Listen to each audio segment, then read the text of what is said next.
So hello everyone, welcome back to my channel BSc rock paper. आज हम बात करेंगे नर्वस सिस्टम के बारे में। ये हमारा नया चैप्टर है। नर्वस का मतलब हमारी नर्व्स जो होती हैं उससे होता है, और सिस्टम का मतलब जो उसको मैनेज करता है। तो जो हमारा मेन ऑर्गन है जो कि नर्व्स का रेगुलेट करने का काम करता है, कंट्रोल करने का काम करता है, वो करता है हमारा ब्रेन। ठीक है। तो अगर मैं ह्यूमन नर्वस सिस्टम की बात करूं तो हमारे पास सेंट्रल नर्वस सिस्टम होता है और पेरिफेरल नर्वस सिस्टम होता है। ठीक है। सेंट्रल नर्वस सिस्टम को हम सीएनएस भी बोलते हैं, और इसमें ब्रेन प्लस स्पाइनल कॉर्ड दोनों होते हैं, जबकि पेरिफेरल नर्वस सिस्टम में हमारी सिर्फ नर्व्स होती हैं। अगर सेंट्रल नर्वस सिस्टम की अगर मैं डिफाइन करने की बात करूं तो the brain is the central information processing organ of our body and act as the command and control system. यानी कि ब्रेन हमारा एक तरफ से सेंट्रल इंफॉर्मेशन प्रोड्यूसिंग ऑर्गन है। ठीक है। हमारी बॉडी का, जो कि जिसका काम है हमें कमांड करना और हमारे सिस्टम को क्या करना, कंट्रोल। ठीक है। ये क्या क्या कंट्रोल करता है? वॉलेंट्री मूवमेंट, यानी कि हमारी जो लेग्स की मूवमेंट्स हैं, आँखों की मूवमेंट्स हैं, हाथों की मूवमेंट्स हैं, उसको क्या करना, कंट्रोल करना। हमारी बॉडी को बैलेंस करता है, हमारी बॉडी के टेम्परेचर को बैलेंस करने का काम करेगा, कंट्रोल करेगा।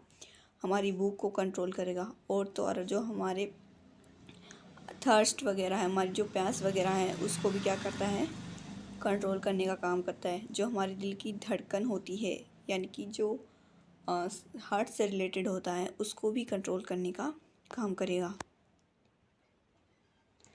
आगे मैं बात करूँगी, साथ में ये जो हमारा इनवॉलेंट्री जो ऑर्गन है उनको भी फंक्शन करने का, उनको भी रेगुलेट करने का काम करेगा। ब्रेन को अगर मैं बात करूँ तो ब्रेन को प्रोटेक्ट करने का काम किसका है, स्कल।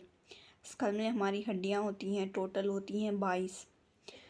उसमें से 18 हमारे पास होती हैं क्रेनियल, 8 होती हैं हमारे पास क्रेनियल, और 14 हमारे पास होती हैं फेशियल, जो फेस की जो बोन्स है वो वाली। साथ में जो the human brain is well protected by skull, यानी जो हम इंसान हैं उसका ब्रेन प्रोटेक्टेड होता है स्कल से। ठीक है।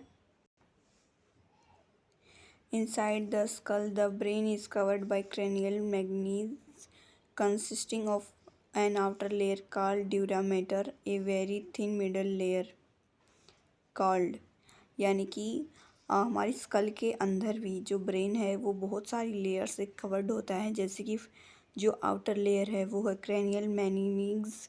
ठीक है। जो कि आउटर लेयर है, मतलब कि क्रेनियल मैग्नीज से कवर्ड होता है। साथ में कुछ लेयर्स होती हैं, जैसे कि आउटर लेयर वो है ड्यूरामीटर, और एक मिडल लेयर है बहुत ही पतली, उसको बोलते हैं हम आर्किग्नोइड।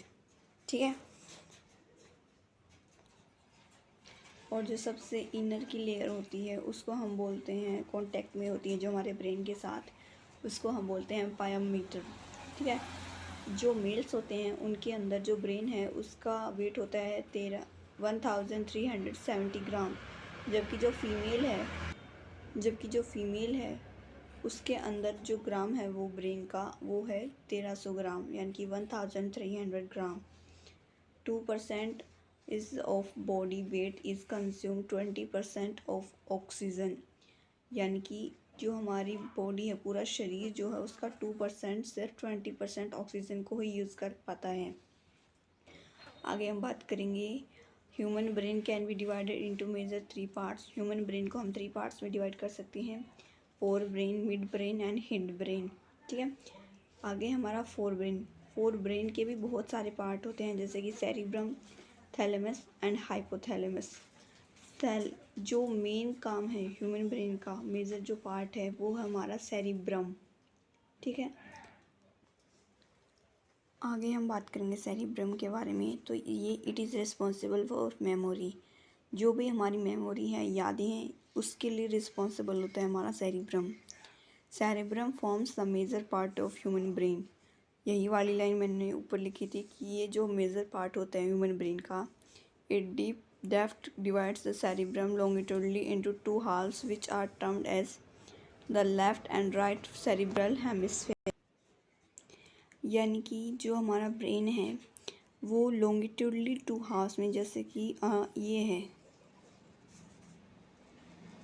इसको लॉन्गिट्यूडली 2 हाफ्स में डिवाइड किया गया है।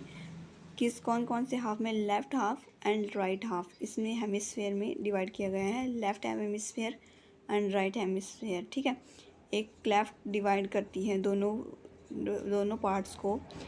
ठीक है, the hemisphere are connected by a tract of nerve fibres called corpus callosum. यानी कि ये जो हेमिस्फेयर है ये वाला, ये एक दूसरे से जुड़ा हुआ रहता है। किसकी वजह से? ये बहुत सारी नर्व फाइबर्स क्या करती हैं? कनेक्ट करने का काम करती हैं, जिसको हम कॉर्पस कैलोसम बोलते हैं। ठीक है, the layer of cell which cover the cerebral hemisphere is called cerebral cortex. यानी कि जो लेयर ऑफ सेल है वो जो कि सेरिब्रल हेमिस्फेयर को कवर करती है, उसको हम बोलते हैं cerebral cortex. The cerebral cortex is referred to as the grey matter. Cerebral cortex को हम ग्रे मैटर भी कहते हैं ड्यू टू इट्स, क्योंकि दूर से देखने में हमें ये ग्रेइश कलर का दिखाई देता है। The neuron cell bodies are concentrated here giving the colour. जो न्यूरल सेल्स होती हैं, प्रेजेंट होती हैं यहाँ पे, उनका काम है कि ये ग्रे कलर प्रोवाइड करवाएं। इसी वजह से हम इसको मतलब कि ग्रे मैटर कहते हैं। आई होप आपको समझ में आया होगा। Thank you.